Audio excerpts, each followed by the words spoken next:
I'm ready. How did you get started doing this work? I started my sales career over 30 years ago, and during that time, what I found is that there are two games we play in sales and success. There's an inner game and there's an outer game. The inner game is the mindset and the habits that we have, and then the outer game is the action and the tactics. And what I found is most of the companies I worked for over those years, they never really focused much on the habits and the mindset. They mostly focused on do more, get out and sell, make your number, whatever it takes.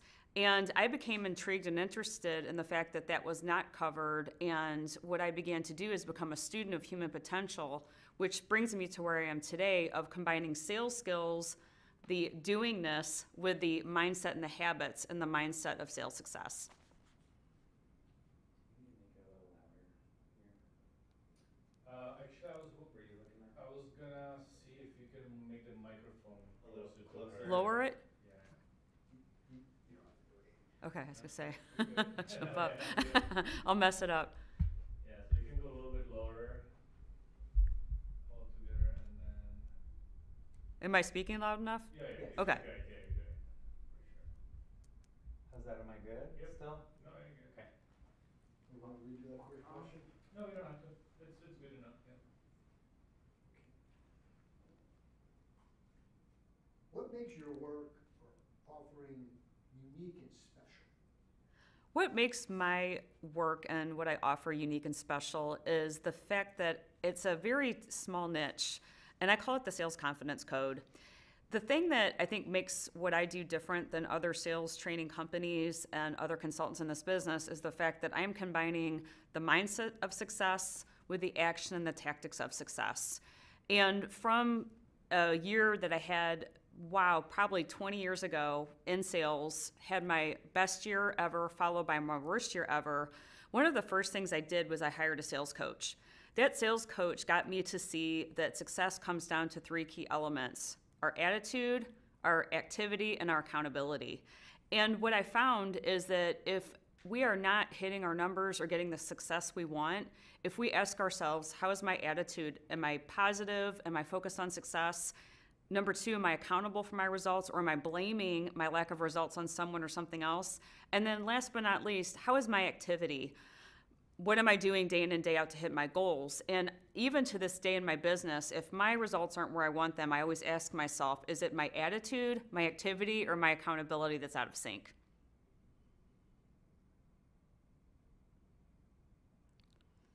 Who do you serve and what outcomes do you help them achieve?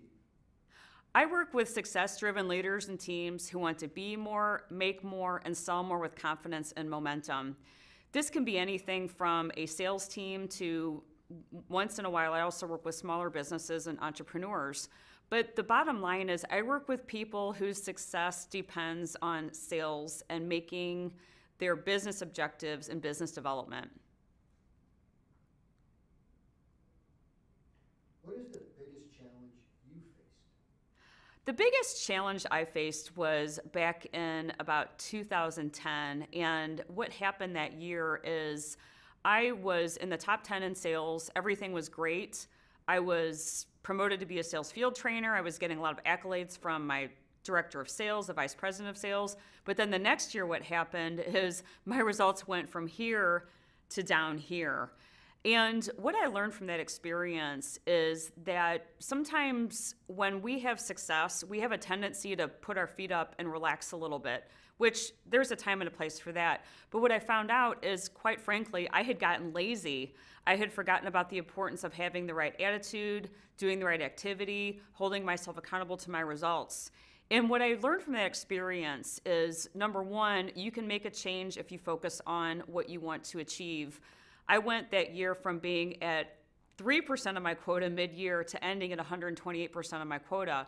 And although I'm proud of those results, what the biggest takeaway for me is that I saw a light, I saw a new calling. When I finished that year, I got inspired. And I decided I want to be able to teach other people how I got through this. So I wrote a book, From Zero to Sales Hero. And in that book, what I talk about is the top 10 principles of sales and success that I learned from that year. And it's my way of giving back to the community, but I also found from that year that was a challenge that I had a new meaning, a new purpose in my life, and that was to serve others, to help them be better, to help them excel in sales, and most importantly, to be the best version of themselves.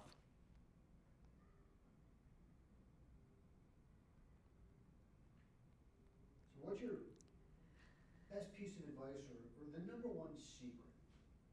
The number one secret, there's so many of them, but if I had to narrow it down to what I would recommend to anybody that wants to get better at what they're doing, whether it's sales or business development, and it even applies to our personal lives, I think there are 3 key elements to making change and to getting to where you want to be. And I call this action, awareness, and accountability. So action, first of all, what action am I going to take to get to that next level? Number 2, the awareness that I'm not happy with the results I am seeing, whether it's sales results, business objectives, maybe it's something that you have as a goal in your personal life. But awareness is that place that we're in where things just don't feel right. We're fed up, we're frustrated, we're stuck. But that's actually a positive sign. A lot of people think that when they're stuck, things aren't going well, that it's the end, but it's really just the beginning of a change. And then the next thing that I recommend is accountability. So one of the services I provide is sales coaching, training, and mentoring, but that might not be for everybody. If you get an accountability coach, maybe you join a mastermind group, but the biggest key is to find somebody or a group that can hold you accountable to your results, because that's helped me get through a lot of tough times in my life, including the year I almost got fired from my sales job because my sales performance was down. What is the biggest problem or mistake that you see others do? One of the biggest problems and mistakes I see in sales is one word, and I call it discovery. Sometimes when I work with sales professionals and also with teams, what we have a tendency to do as human beings is we like to talk about our products, our services, and our stuff.